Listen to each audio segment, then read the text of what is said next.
ಎಲ್ಲರಿಗೂ ನಮಸ್ಕಾರ ಸ್ನೇಹಿತರೆ. ನ್ಯೂಜಿಲೆಂಡ್ ವಿರುದ್ಧ 5ನೇ ಟಿ20 ಪಂದ್ಯದಲ್ಲಿ ಭಾರತ ತಂಡಕ್ಕೆ ಭರ್ಜರಿ ಜಯ. ಇನ್ನು 4.1 ಅಂತರದಲ್ಲಿ ಸರಣಿ ಗೆದ್ದ ಟೀಂ ಇಂಡಿಯಾ. ಹೌದು ಸ್ನೇಹಿತರೆ, 5ನೇ ಟಿ20 ಪಂದ್ಯದ ಹೈಲೈಟ್ಸ್ ಬಗ್ಗೆ ಆದರೆ ತಿಳ್ಕೊಂಬರೋಣ ಬನ್ನಿ. ಅದಕ್ಕಿಂತ ಮುಂಚೆ 5ನೇ ಟಿ20 ಪಂದ್ಯದಲ್ಲಿ ಇಶಾನ್ ಕಿಶನ್ ಅವರ ಸೆಂಚುರಿ ಹೇಗಿತ್ತಂತ ಕಮೆಂಟ್ ಮಾಡೋದನ್ನ ಮರಿಬೇಡಿ.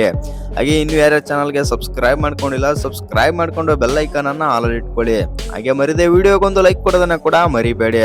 ಇನ್ನು ತಿರುವನಂತಪುರದಲ್ಲಿ ಗ್ರೀನ್ ಫೀಲ್ಡ್ ಅಂತಾರಾಷ್ಟ್ರೀಯ ಕ್ರೀಡಾಂಗಣದಲ್ಲಿ ನಡೆದ ಪಂದ್ಯದಲ್ಲಿ ಭಾರತ ತಂಡ ನ್ಯೂಜಿಲೆಂಡ್ ವಿರುದ್ಧ ಸಂಪೂರ್ಣವಾಗಿ ಪ್ರಾಬಲ್ಯ ಸಾಧಿಸಿ ಗೆಲುವು ಆದರೆ ಸಾಧಿಸಿತಂತಾನೆ ಹೇಳ್ಬೋದು. ಹೌದು ಸ್ನೇಹಿತರೆ, ಈ ಪಂದ್ಯದಲ್ಲಿ ಮೊದಲು ಬ್ಯಾಟಿಂಗ್ ಮಾಡಿದಂತ ಭಾರತ ತಂಡ ಇಶಾನ್ ಕಿಶನ್ ಅವರ ಭರ್ಜರಿ ಶತಕದಿಂದ ನೆರವಿನಿಂದ ಟೀಂ ಇಂಡಿಯಾ ಬಂದ್ಬಿಟ್ಟು 20 ಓವರ್ಗಳಲ್ಲಿ 5 ವಿಕೆಟ್ ಕಳೆದುಕೊಂಡು 271 ರನ್ ಆದರೆ ಗಳಿಸಿತು. ಇನ್ನು 272 ರನ್ಗಳ ಗುರಿ ಬೆನ್ನತ್ತಿದ ಕಿವೀಸ್ ಪಡೆ 20 ಓವರ್ಗಳಲ್ಲಿ ತನ್ನೆಲ್ಲ ವಿಕೆಟ್ ಕಳೆದುಕೊಂಡು 225 ರನ್ಗಳಿಗೆ ಆಲ್ಔಟ್ ಆಗುವ ಮೂಲಕ 46 ರನ್ಗಳ ಸೋಲು ಆದರೆ ಕಂಡಿತು. ಇನ್ನು ಈ ಗೆಲುವಿನೊಂದಿಗೆ ಭಾರತ ತಂಡ 5 ಪಂದ್ಯಗಳ ಸರಣಿಯಲ್ಲಿ 4.1ರಲ್ಲಿ ಈ ಸರಣಿ ಆದರೆ ಗೆದ್ದುಕೊಂಡಿದೆ ಅಂತಾನೆ ಹೇಳ್ಬೋದು. ಹೌದು ಸ್ನೇಹಿತರೆ, ಭಾರತ ನೀಡಿದ್ದ 272 ರನ್ಗಳ ಬೃಹತ್ ಗುರಿಯನ್ನು ಬೆನ್ನತ್ತಿದ ನ್ಯೂಜಿಲೆಂಡ್ ತಂಡ ಮೊದಲನೇ ಓವರ್ನಲ್ಲಿ ಟೀಮ್ ಸೇಪಟ್ 5 ರನ್ಗಳಿಗೆ ವಿಕೆಟ್ ಆದರೆ ಕಳೆದುಕೊಂಡಿತ್ತು. ಆದರೆ ಎರಡನೇ ವಿಕೆಟ್ಗೆ ಜೊತೆಗೂಡಿದ ಫಿನ್ ಆ್ಯಲನ್ ಹಾಗೂ ಸಚಿನ್ ರವೀಂದ್ರ ಭಾರತೀಯ ಕ್ರಿಕೆಟ್ ಮತ್ತು ಭಾರತೀಯ ಬೌಲರ್ಗಳ ಧೂಳಿಪಟ ಆದರೆ ಮಾಡಿದ್ರ ಅಂತಾನೆ ಹೇಳ್ಬೋದು.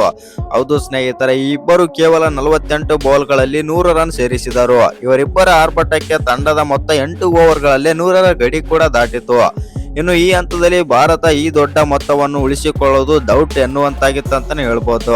ಆದರೆ 9ನೇ ಓವರ್ನಲ್ಲಿ Axar Patel big break throw ಆದರೆ ತಂದು ಕೊಡ್ತಾರೆ. 38 ಎಸೆತಗಳಲ್ಲಿ 8 4 ಮತ್ತು 6 ಸಿಕ್ಸರ್ಗಳ ಸಹಿತ 80 ರನ್ ಗಳಿಸಿ ಶತಕದತ್ತ ಮುನ್ನುಗ್ಗುತ್ತಿದ್ದ ಅಪಾಯಕಾರಿಯಾಗಿರುವಂತ ಬ್ಯಾಟರ್ ಆಗಿರುವಂತ ಫಿನ್ ಆ್ಯಲನ್ ವಿಕೆಟ್ ಆದರೆ ಪಡೆದರಂತಾನೆ ಹೇಳ್ಬೋದು. ಇನ್ನು ಆ್ಯಲನ್ ಅವರು ರಿಂಕು ಸಿಂಗ್ಗೆ ಕ್ಯಾಚ್ ನೀಡಿ ಔಟ್ ಆದರು. ಇನ್ನು ಈ ವಿಕೆಟ್ ಬಿದ್ದೊಡನೆ ಕಿವೀಸ್ ಗೆಲುವಿನ ರೇಸ್ ನಿಂದ ಹೊರಬಿದ್ದಿತು. ಇನ್ನು ಫಿನ್ ಆ್ಯಲನ್ ನಂತರ ಬಂದಂತ ಗ್ಲೆನ್ ಫಿಲಿಪ್ಸ್ ಕೂಡ ಅಕ್ಷರ್ ಪಟೇಲ್ಗೆ ವಿಕೆಟ್ ಆದರೆ ಒಪ್ಪಿಸಿದರು. ಇನ್ನು 17 ಬಾಲ್ಗಳಲ್ಲಿ 30 ರನ್ ಗಳಿಸಿದ್ದ ಸಚಿನ್ ರವೀಂದ್ರರನ್ನ ಹರ್ಷದೀಪ್ ಸಿಂಗ್ ಆದ್ರೆ ಔಟ್ ಮಾಡಿದರು. ಅದೇ ಓವರ್ ನಲ್ಲಿ ಹರ್ಷದೀಪ್ ಸಿಂಗ್ ಅವರು ಕಿವೀಸ್ ನಾಯಕ ಆಗಿರುವಂತಹ ಮಿಚೆಲ್ ಶಾಟ್ನರ್ ಅವರನ್ನು 0 ರನ್ಗಳಿಗೆ ಔಟ್ ಮಾಡುವ ಮೂಲಕ ಭಾರತ ತಂಡ ಗೆಲುವು ಖಚಿತ ಮಾಡಿಕೊಂಡಿತ್ತು ಅಂತಾನೆ ಹೇಳ್ಬೋದು. ಇನ್ನು 117ಕ್ಕೆ 1 ವಿಕೆಟ್ ಕಳೆದುಕೊಂಡಿದ್ದ ಕಿವೀಸ್ ಪಡೆ 137 ರನ್ ಆಗುವಷ್ಟರಲ್ಲಿ 5 ವಿಕೆಟ್ ಕಳೆದುಕೊಂಡಿತ್ತು. ಆದರೆ ಕೊನೆಯಲ್ಲಿ ಡ್ಯಾರೆಲ್ ಮಿಚೆಲ್ 12 ಬಾಲ್ಗಳಲ್ಲಿ 26 ಮತ್ತು ಈಶ್ವರಿ 15 ಬಾಲ್ಗಳಲ್ಲಿ 33 ರನ್ ಗಳಿಸಿ ತಂಡದ ಮೊತ್ತವನ್ನು 200ರ ಗಡಿ ಕೂಡ ದಾಟಿಸಿದರು. ಉಳಿದಂತೆ ಬ್ಯಾಟರ್ ಆದಂತಹ ಜಾಕಪ್ 11 ಎಸೆತಗಳಲ್ಲಿ 7 ಮತ್ತು ಕೈಲ್ ಜಾಮಿಸನ್ 9 ರನ್ ಮತ್ತು ಲಾಕಿ ಫರ್ಗ್ಯೂಸನ್ 3 ರನ್ ಗಳಿಸಿ ಔಟ್ ಆದರು. ಇನ್ನು ನಮ್ಮ ಭಾರತ ತಂಡದ ಪರ ಬೌಲಿಂಗ್ ವಿಭಾಗದಲ್ಲಿ ನೋಡೋದಾಯ್ತು ಅಂತಂದ್ರೆ ಹರ್ಷದೀಪ್ ಸಿಂಗ್ ಅವರು 4 ಓವರ್ಗಳಲ್ಲಿ 51 ರನ್ ನೀಡಿ 5 ವಿಕೆಟ್ ಪಡೆದು ಮಿಂಚಿದ್ರ ಅಂತಾನೆ ಹೇಳ್ಬೋದು. ಅಕ್ಷರ್ ಪಟೇಲ್ 33 ರನ್ ನೀಡಿ 3 ವಿಕೆಟ್ ಪಡೆದರೆ ವರುಣ್ ಚಕ್ರವರ್ತಿ 36 ರನ್ ನೀಡಿ 1 ವಿಕೆಟ್ ಆದ್ರೆ ಪಡಿತಾರೆ. ಇನ್ನು ರಿಂಕು ಸಿಂಗ್ ಕೂಡ 7 ರನ್ ನೀಡಿ 1 ವಿಕೆಟ್ ಪಡೆದು ಗೆಲುವಿನಲ್ಲಿ ಪ್ರಮುಖ ಪಾತ್ರ ಆದ್ರೆ ವಹಿಸಿದರು. ಇನ್ನು ಈ ಪಂದ್ಯದಲ್ಲಿ ಇಶಾನ್ ಕಿಶನ್ ಶತಕ. ಹೌದು ಸ್ನೇಹಿತರೆ, ಇದಕ್ಕೂ ಮುನ್ನ ಟಾಸ್ ಗೆದ್ದು ಮೊದಲು ಬ್ಯಾಟಿಂಗ್ ಮಾಡಿದಂತ ಭಾರತ ತಂಡ ನ್ಯೂಜಿಲೆಂಡ್ ಬೌಲರ್ ಗಳನ್ನು ಧೂಳಿಪಟ ಆದ್ರೆ ಮಾಡಿತು. ಅಭಿಷೇಕ್ ಶರ್ಮಾ 16 ಬಾಲ್ಗಳಲ್ಲಿ 30 ರನ್ ಮತ್ತು ಸೂರ್ಯಕುಮಾರ್ ಯಾದವ್ ನಾಯಕ ಸೂರ್ಯಕುಮಾರ್ ಯಾದವ್ ಅವರು 30 ಬಾಲ್ಗಳಲ್ಲಿ 4 4 6 ಸಿಕ್ಸರ್ಗಳ ಸಹಿತ 63 ರನ್ ಮತ್ತು ಇಶಾನ್ ಕಿಶನ್ 43 ಬಾಲ್ಗಳಲ್ಲಿ 6 4 ಮತ್ತು 10 ಭರ್ಜರಿ 6 ಸೇರಿದಂತೆ 103 ರನ್ ಆದರೆ ಗಳಿಸಿದ್ದರು. ಹಾರ್ದಿಕ್ ಪಾಂಡ್ಯ 17 ಬಾಲ್ಗಳಲ್ಲಿ 1 4 ಮತ್ತು 4 ಸಿಕ್ಸರ್ಗಳ ಸಹಿತ 42 ರನ್ ಗಳಿಸಿ 271 ರನ್ಗಳ ಬೃಹತ್ ಮೊತ್ತಕ್ಕೆ ಕಾರಣರಾದನಂತಾನೆ ಹೇಳ್ಬೋದು. ಇನ್ನು ಭಾರತ ತಂಡ ಈ ಗೆಲುವಿನೊಂದಿಗೆ ನ್ಯೂಜಿಲೆಂಡ್ ವಿರುದ್ಧ 5 ಪಂದ್ಯಗಳ ಸರಣಿಯನ್ನ 4.1ರಲ್ಲಿ ತಮ್ಮದಾಗಿಸಿಕೊಂಡಿತು. ಇನ್ನು ಮೊದಲನೇ 3 ಪಂದ್ಯಗಳಲ್ಲಿ ಗೆಲುವು ಸಾಧಿಸಿದ ಭಾರತ ತಂಡ 4ನೇ ಪಂದ್ಯದಲ್ಲಿ 50 ರನ್ಗಳ ಹೀನಾಯ ಸೋಲು ಕೂಡ ಕಂಡಿತ್ತು. ಇದೀಗ 5ನೇ ಪಂದ್ಯದಲ್ಲಿ ಭರ್ಜರಿ ಜಯ ಸಾಧಿಸಿ ಸರಣಿಯನ್ನು ಗೆಲುವಿನ ಮೂಲಕ 4.1ಕ್ಕೆ ವಿಸ್ತರಿಸಿಕೊಂಡಿದೆ. ಇನ್ನು ಈ ಗೆಲುವು ವಿಶ್ವಕಪ್ಗೂ ಮುನ್ನ ಭಾರತ ತಂಡವನ್ನು ಆತ್ಮವಿಶ್ವಾಸ ಹೆಚ್ಚಿಸಿದೆ ಅಂತಾನೆ ಹೇಳ್ಬೋದು. ಇನ್ನು ಇಶಾನ್ ಕಿಶನ್ ಅವರ ಶತಕದ ಬಗ್ಗೆನೂ ಕೂಡ ಸ್ವಲ್ಪ ಮಾತಾಡೋಣ ಬನ್ನಿ. ಇನ್ನು ICC 2026ರ ಟಿ20 ವಿಶ್ವಕಪ್ ಆರಂಭಕ್ಕೂ ಮುನ್ನ ಟೀಂ ಇಂಡಿಯಾದ ಸ್ಟಾರ್ ವಿಕೆಟ್ ಕೀಪರ್ ಬ್ಯಾಟ್ಸ್ಮನ್ ಆದಂತ ಇಶಾನ್ ಕಿಶನ್ ಅವರು ತಮ್ಮ ಫಾರ್ಮ್ ಅನ್ನು ಸಾಬೀತುಪಡಿಸಿದ್ದಾರೆ ಅಂತಾನೆ ಹೇಳ್ಬೋದು. ಇನ್ನು ಕೇರಳದ ತಿರುವನಂತಪುರದಲ್ಲಿ ಗ್ರೀನ್ ಫೀಲ್ಡ್ ಅಂತಾರಾಷ್ಟ್ರೀಯ ಕ್ರೀಡಾಂಗಣದಲ್ಲಿ ನ್ಯೂಜಿಲೆಂಡ್ ವಿರುದ್ಧದ 5ನೇ ಮತ್ತು ಅಂತಿಮ ಪಂದ್ಯದಲ್ಲಿ ಕಿಶನ್ ಅವರು ಕಿವೀಸ್ ಬೌಲರ್ ಗಳನ್ನು ಹೊಡೆದುರುಳಿಸಿದ್ರ ಅಂತಾನೆ ಹೇಳ್ಬೋದು. ಇನ್ನು ಅದ್ಭುತ ಶತಕ ಕೂಡ ಬಾರಿಸಿದ್ದಾರೆ. ಇನ್ನು ಭಾರತದ ತಂಡದ ಪರ 3ನೇ ಸ್ಥಾನದಲ್ಲಿ ಬ್ಯಾಟಿಂಗ್ ಮಾಡುವಾಗ ಇಶಾನ್ ಕಿಶನ್ ಅದ್ಭುತ ಪ್ರದರ್ಶನ ಕೂಡ ನೀಡಿದ್ದಾರೆ. ಇಶಾನ್ ಕಿಶನ್ 42 ಬಾಲ್ಗಳಲ್ಲಿ ಸ್ವಚ್ಛಲ ಶತಕ ಟಿ20 ಅಂತಾರಾಷ್ಟ್ರೀಯ ಶತಕ ಆದರೆ ಸಿಡಿಸಿದ್ದಾರೆ. ಇನ್ನು ಇಶಾನ್ ಕಿಶನ್ ಅವರು 90 ರನ್ ಗಳಿಸಿದ್ದಾಗ ಸತತ 2 ಸಿಕ್ಸರ್ ಗಳನ್ನು ಬಾರಿಸುವ ಮೂಲಕ ಶತಕ ಪೂರೈಸಿದ್ರ ಅಂತಾನೆ ಹೇಳ್ಬೋದು. ಇನ್ನು ಈ ಶತಕವು ಅವರ ವಿಶ್ವಕಪ್ ಸಿದ್ಧತೆಗಳಿಗೆ ಬಲ ಕೂಡ ನೀಡಿವೆ. ಇನ್ನು ಸೈಯದ್ ಮುಸ್ತಕ್ ಅಲಿ ಟ್ರೋಫಿಯ ನಂತರ ಉತ್ತಮ ಫಾರ್ಮ್ ನಲ್ಲಿರುವ ಈ ಇನ್ನಿಂಗ್ಸ್ ಭಾರತ ತಂಡದ ಆಡುವ 11ರ ಬಳಗದಲ್ಲಿ ಅವರ ಸ್ಥಾನವನ್ನು ಭದ್ರ ಬುನಾದಿ ಹಾಕಿದಂತಾಗಿದೆ ಅಂತಾನೆ ಹೇಳ್ಬೋದು.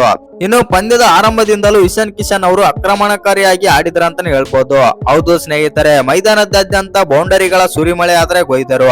ಅವರು ಕೇವಲ 42 ಬಾಲ್ಗಳಲ್ಲಿ ತಮ್ಮ ಭರ್ಜರಿ ಶತಕವನ್ನು ತಲುಪಿದರು ಮತ್ತು ವಿಶಾಖಪಟ್ಟಣದಲ್ಲಿ ನಡೆದ ಇಂದಿನ ಪಂದ್ಯದಲ್ಲಿ ಸಣ್ಣ ಗಾಯದಿಂದಾಗಿ ವಿಶ್ರಾಂತಿ ಆದರೆ ಪಡೆದ ನಂತರ ಈ ಪಂದ್ಯದಲ್ಲಿ ಇಶಾನ್ ಕಿಶನ್ ಅವರು ಮತ್ತೆ ಆಗಮನ ಕೊಟ್ಟು ಎದುರಾಳಿ ತಂಡಗಳಿಗೆ ಎಚ್ಚರಿಕೆಯ ಗಂಟೆಯನ್ನು ಕೂಡ ಬಾರಿಸಿದರು. 5ನೇ ಪಂದ್ಯದಲ್ಲಿ ಇಶಾನ್ ಕಿಶನ್ ಅವರು 43 ಬಾಲ್ಗಳಲ್ಲಿ 6 4 ಮತ್ತು 10 ಸಿಕ್ಸರ್ಗಳ ಸಹಿತ ಒಟ್ಟು 103 ರನ್ ಗಳಿಸಿ ಔಟ್ ಆದರು. ಹೌದು ಸ್ನೇಹಿತರೆ, ಸೈಯದ್ ಮುಸ್ತಕ್ ಅಲಿ ಟ್ರೋಫಿಯ ನಂತರ ಇಶಾನ್ ಕಿಶನ್ ಅವರು ಉತ್ತಮ ಫಾರ್ಮ್ ನಲ್ಲಿ ಆದ್ರೆ ಇದ್ದಾರೆ. ಅವರು ತಮ್ಮ ನಾಯಕತ್ವ ಮತ್ತು ಬ್ಯಾಟಿಂಗ್ ಮೂಲಕ ಜಾರ್ಖಂಡ್ ಅನ್ನು ಗೆಲುವಿನತ್ತ ಮುನ್ನಡೆಸಿದರು. ಅದು ಅವರಿಗೆ ವಿಶ್ವಕಪ್ ತಂಡದಲ್ಲಿ ಸ್ಥಾನ ಗಳಿಸಿಕೊಟ್ಟಿತು ಮತ್ತು ಈಗ ಸಿಕ್ಕ ಅವಕಾಶವನ್ನು ಇಶಾನ್ ಕಿಶನ್ ಅವರು ಭದ್ರ ಮಾಡಿಕೊಳ್ಳುತ್ತಿದ್ದಾರೆ ಅಂತಾನೆ ಹೇಳ್ಬೋದು. ಹೌದು ಸ್ನೇಹಿತರೆ, ನ್ಯೂಜಿಲೆಂಡ್ ವಿರುದ್ಧ T20 ಸರಣಿಯನ್ನು ಇಶಾನ್ ಕಿಶನ್ ಅವರು ಮರೆಯುವಂತಿಲ್ಲ ಅಂತಾನೆ ಹೇಳ್ಬೋದು. ಬಹುತೇಕ ಪ್ರತಿಯೊಂದು ಪಂದ್ಯದಲ್ಲೂ ಅವರು ತಂಡಕ್ಕೆ ಸ್ಫೋಟಕ ಆರಂಭವನ್ನು ಒದಗಿಸಿ ಆದ್ರೆ ಕೊಡ್ತಾ ಇದ್ದಾರೆ. ಇನ್ನು ಇಶಾನ್ ಕಿಶನ್ ಅವರು 2ನೇ T20 ಪಂದ್ಯದಲ್ಲಿ 32 ಬಾಲ್ಗಳಲ್ಲಿ 76 ರನ್ಗಳ ಇನ್ನಿಂಗ್ಸ್ ಆಡಿದರು. 4ನೇ T20 ಪಂದ್ಯದಲ್ಲಿ ಇಶಾನ್ ಕಿಶನ್ಗೆ ಅವಕಾಶ ಸಿಗಲಿಲ್ಲ. ಈಗ 5ನೇ T20 ಪಂದ್ಯದಲ್ಲಿ ಮತ್ತೆ ಮೈದಾನಕ್ಕೆ ಮರಳಿ ಅದ್ಭುತ ಶತಕ ಆದ್ರೆ ಗಳಿಸಿದ್ದಾರೆ. ತಿರುವನಂತಪುರದಲ್ಲಿ ಚೆಂಡು ನಿಧಾನವಾಗಿ ಬರುತ್ತಿದ್ದ ಪಿಚ್ ನಲ್ಲಿ ಇಶಾನ್ ಕಿಶನ್ ಅವರು ಸಮಯ ಪ್ರಜ್ಞೆ ಮತ್ತು ಪವರ್ ಹಿಟ್ಟಿಂಗ್ ಪ್ರೇಕ್ಷಕರನ್ನು ಸಂಪೂರ್ಣವಾಗಿ ರಂಜಿಸಿದಂದ್ರೂ ತಪ್ಪಿಲ್ಲ. ಹೌದು ಸ್ನೇಹಿತರ, ವಿಶ್ವಕಪ್ಗೂ ಮುಂಚಿತವಾಗಿ ಅವರ ಫಾರ್ಮ್ ಟೀಮ್ ಇಂಡಿಯಾ ಮ್ಯಾನೇಜ್ಮೆಂಟ್ ಮತ್ತು ನಾಯಕ ಸೂರ್ಯಕುಮಾರ್ ಯಾದವ್ಗೆ ಭರವಸೆ ಆದರೆ ತಂದುಕೊಂಡಿದೆ. ಇನ್ನು ಪ್ಲೇಯಿಂಗ್ 11 ನಲ್ಲಿ ಸ್ಥಾನ ಫಿಕ್ಸ್ ಅಂತಾನೆ ಹೇಳ್ಬೋದು. ಫೆಬ್ರವರಿ 7ರಿಂದ ಆರಂಭವಾಗಲಿರುವ T20 ವಿಶ್ವಕಪ್ಗೂ ಮುನ್ನ ಇಶಾನ್ ಕಿಶನ್ ಅವರು ಭಾರತ ತಂಡದಲ್ಲಿ ಪ್ರಮುಖ ಸದಸ್ಯರಾಗಿ ಅವರ ಶತಕವು ಆಡುವ 11ರ ಬಳಗದಲ್ಲಿ ಕಳಪೆ ಫಾರ್ಮ್ ಸಮಸ್ಯೆ ಎದುರಿಸುತ್ತಿರುವ ಸಂಜು ಸ್ಯಾಮ್ಸನ್ ಬದಲಿಗೆ ಆರಂಭಿಕ ಆಟಗಾರನಾಗಿ ಇಶಾನ್ ಕಿಶನ್ ಅವರು ತಮ್ಮ ಸ್ಥಾನವನ್ನು ಭದ್ರ ಮಾಡಿಕೊಳ್ಳಲಿದ್ದಾರೆ ಅಂತಾನೆ ಹೇಳ್ಬೋದು. ಇನ್ನು ಈ ಇನ್ನಿಂಗ್ಸ್ ಕೂಡ ವಿಶೇಷವಾಗಿದೆ, ಏಕೆಂದರೆ ಇದು ವಿಶ್ವಕಪ್ಗೂ ಮೊದಲು ಭಾರತದ ಕೊನೆಯ ಅಂತಾರಾಷ್ಟ್ರೀಯ ಪಂದ್ಯವಾಗಿದೆ. ಇನ್ನು ನ್ಯೂಜಿಲೆಂಡ್ ಬೌಲರ್ ಗಳನ್ನು ಧೂಳಿಪಾಠ ಕೂಡ ಮಾಡಿದ್ರ ಅಂತ ಹೇಳ್ಬೋದು ಇಶಾನ್ ಕಿಶನ್. ಇನ್ನು ಕೊನೆಯ ಪಂದ್ಯದಲ್ಲಿ ಭಾರತ ತಂಡ 271 ರನ್ ಆದ್ರೆ ಸಿಡಿಸಿದೆ. ಇನ್ನು ತಿರುವನಂತಪುರದಲ್ಲಿ ಗ್ರೀನ್ ಫೀಲ್ಡ್ ಅಂತಾರಾಷ್ಟ್ರೀಯ ಕ್ರೀಡಾಂಗಣದಲ್ಲಿ 5ನೇ ಹಾಗೂ ಅಂತಿಮ ಪಂದ್ಯದಲ್ಲಿ ಟಾಸ್ ಗೆದ್ದು ಮೊದಲು ಬ್ಯಾಟಿಂಗ್ ಮಾಡಿದ ಭಾರತ ತಂಡ ನ್ಯೂಜಿಲೆಂಡ್ ಬೌಲರ್ ಗಳನ್ನ ಧೂಳಿಪಾಠ ಮಾಡಿದ್ದೆ ಮತ್ತು ವಿಶ್ವಕಪ್ಗೂ ಮುನ್ನ ಬೌಲಿಂಗ್ ಮತ್ತು ಡಿಫೆಂಡಿಂಗ್ ಸಾಮರ್ಥ್ಯವನ್ನು ಪರೀಕ್ಷಿಸಲು ಮೊದಲು ಬ್ಯಾಟಿಂಗ್ ಮಾಡುವ ತೀರ್ಮಾನ ಆದರೆ ತೆಗೆದುಕೊಂಡಿದೆ. ಇನ್ನು ಸರಣಿಯಲ್ಲಿ ಅಮೋಘ ಫಾರ್ಮ್ ನಲ್ಲಿರುವ ಅಭಿಷೇಕ್ ಶರ್ಮಾ ಕೇವಲ 30 ರನ್ ಗಳಿಸಿ ಔಟ್ ಆದರು. ಇನ್ನು ಇಶಾನ್ ಕಿಶನ್ T20 ಕ್ರಿಕೆಟ್ ನಲ್ಲಿ ಸ್ವಚ್ಛಲ ಶತಕ ಸಿಡಿಸಿದರೆ ನಾಯಕ ಸೂರ್ಯಕುಮಾರ್ ಯಾದವ್ ಅವರು 63 ರನ್ ಆದ್ರೆ ಗಳಿಸಿದರು. ಹಾರ್ದಿಕ್ ಪಾಂಡ್ಯ 42 ರನ್ ಗಳಿಸಿ 271 ರನ್ಗಳ ಬೃಹತ್ ಮೊತ್ತಕ್ಕೆ ಕಾರಣರಾದರು ಅಂತಾನೆ ಹೇಳ್ಬೋದು. ಇನ್ನು ಟಾಸ್ ಗೆದ್ದು ಬ್ಯಾಟಿಂಗ್ ಆರಂಭಿಸಿದ ಭಾರತ ತಂಡಕ್ಕೆ ಇಂದು ಉತ್ತಮ ಆರಂಭ ಸಿಗಲಿಲ್ಲ. ತವರಿನ ಅಂಗಳದಲ್ಲಿ ಸಂಜು ಸ್ಯಾಮ್ಸನ್ ಅವರು ಕೇವಲ 3ನೇ ಓವರ್ ನಲ್ಲಿ 6 ರನ್ ಗಳಿಸಿ ಔಟ್ ಆದರು. ನಂತರ ಬಂದಂತ ಅಭಿಷೇಕ್ ಶರ್ಮಾ 5ನೇ ಓವರ್ ನಲ್ಲಿ ನಿರ್ಗಮಿಸಿದ್ರ ಅಂತಾನೆ ಹೇಳ್ಬೋದು. ಅಭಿಷೇಕ್ ಶರ್ಮಾ ಅವರು 16 ರನ್ ಗಳಿಸಿ 4 4 ಮತ್ತು 2 ಸಿಕ್ಸರ್ ಗಳ ಸಹಿತ 30 ರನ್ ಗಳಿಸಿ ಔಟ್ ಆದರು. ಆದರೆ 3ನೇ ವಿಕೆಟ್ಗೆ ಒಂದಾದ ನಾಯಕ ಸೂರ್ಯಕುಮಾರ್ ಯಾದವ್ ಮತ್ತು ಇಶಾನ್ ಕಿಶನ್ ಅವರು ನ್ಯೂಜಿಲೆಂಡ್ ಬೌಲರ್ ಗಳನ್ನ ಚೆಂಡಾಡಿದ್ರ ಅಂತಾನೆ ಹೇಳ್ಬೋದು. ಎಲ್ಲ ಅನುಭವಿ ಬೌಲರ್ ಗಳನ್ನೇ ಲೆಕ್ಕಿಸಿದ ಸಿಡಿಲಪ್ಪರದ ಬ್ಯಾಟಿಂಗ್ ಕೂಡ ಮಾಡಿದರು. ಇನ್ನು ಇವರಿಬ್ಬರ ಆರ್ಭಟಕ್ಕೆ 10 ಓವರ್ ಗಳಲ್ಲಿ ಭಾರತ ತಂಡ 100ರ ಗಡಿ ಕೂಡ ದಾಟಿತು. 15ನೇ ಓವರ್ ನಲ್ಲಿ ಸೂರ್ಯಕುಮಾರ್ ಯಾದವ್ ಅವರು ಮಿಚೆಲ್ ಶಾಂಟ್ನರ್ ಬೌಲಿಂಗ್ ನಲ್ಲಿ ಸ್ಟಂಪ್ ಔಟ್ ಆದ್ರೆ ಆದರು. 30 ಬಾಲ್ ಗಳಲ್ಲಿ 4 4 ಮತ್ತು 6 ಸಿಕ್ಸರ್ ಗಳ ಸಹಿತ 63 ರನ್ ಗಳಿಸಿ ಇವರು ಔಟ್ ಆದ್ರ ಅಂತಾನೆ ಹೇಳ್ಬೋದು. ಇನ್ನು ಇಶಾನ್ ಕಿಶನ್ ಜೊತೆಗೂಡಿ 137 ರನ್ಗಳ ಜೊತೆ ಆಟ ಕೂಡ ನಡೆಸಿದ್ದರು. ನಂತರ ಬಂದಂತ ಹಾರ್ದಿಕ್ ಪಾಂಡ್ಯ ಕೂಡ ಇಶಾನ್ ಕಿಶನ್ ಜೊತೆಗೂಡಿ ಕೇವಲ 18 ಬಾಲ್ಗಳಲ್ಲಿ 48 ರನ್ ಆದ್ರೆ ಸೇರಿಸಿದರು. ಇನ್ನು ಇಶಾನ್ ಕಿಶನ್ ಅವರು 42 ಬಾಲ್ಗಳಲ್ಲಿ ತಮ್ಮ ಸೊಚ್ಚಲ T20 ಶತಕ ಆದ್ರೆ ಸಿಡಿಸಿದರು. ಆದರೆ ನಂತರದ ಎಸೆತದಲ್ಲಿ ಫಿಲಿಪ್ಸ್ಗೆ ಕ್ಯಾಚ್ ನೀಡಿ ಔಟ್ ಆದರು. ಇವರ ಇನ್ನಿಂಗ್ಸ್ ನಲ್ಲಿ 6 4 ಮತ್ತು 10 ಭರ್ಜರಿ ಸಿಕ್ಸರ್ ಗಳ ಸೇರಿವೆ. ಹಾರ್ದಿಕ್ ಪಾಂಡ್ಯ ಕೇವಲ 17 ಬಾಲ್ಗಳಲ್ಲಿ 1 4 ಮತ್ತು 4 ಸಿಕ್ಸರ್ ಗಳ ಸಹಿತ 48 ರನ್ ಗಳಿಸಿ 20ನೇ ಓವರ್ ನ 2ನೇ ಎಸೆತದಲ್ಲಿ ಔಟ್ ಆದರು. ಇನ್ನು ರಿಂಕು ಸಿಂಗ್ ಅಜಯ್ 8 ರನ್ ಮತ್ತು ದುಬೆ 7 ರನ್ ಆದ್ರೆ ಗಳಿಸಿದರು. ಇನ್ನು ಈ ವಿಡಿಯೋ ಇಷ್ಟ ಆಗಿದ್ರೆ ಒಂದು ಲೈಕ್ ಮಾಡಿ, ಶೇರ್ ಮಾಡಿ. ಹಾಗೆ ಇನ್ನು ಯಾರು ಚಾನಲ್ ಗೆ ಸಬ್ಸ್ಕ್ರೈಬ್ ಮಾಡ್ಕೊಂಡಿಲ್ಲ, ಸಬ್ಸ್ಕ್ರೈಬ್ ಮಾಡ್ಕೊಂಡು ಬೆಲ್ ಐಕಾನ್ ಅನ್ನ ಆಲ್ ಇಟ್ಕೊಳ್ಳಿ.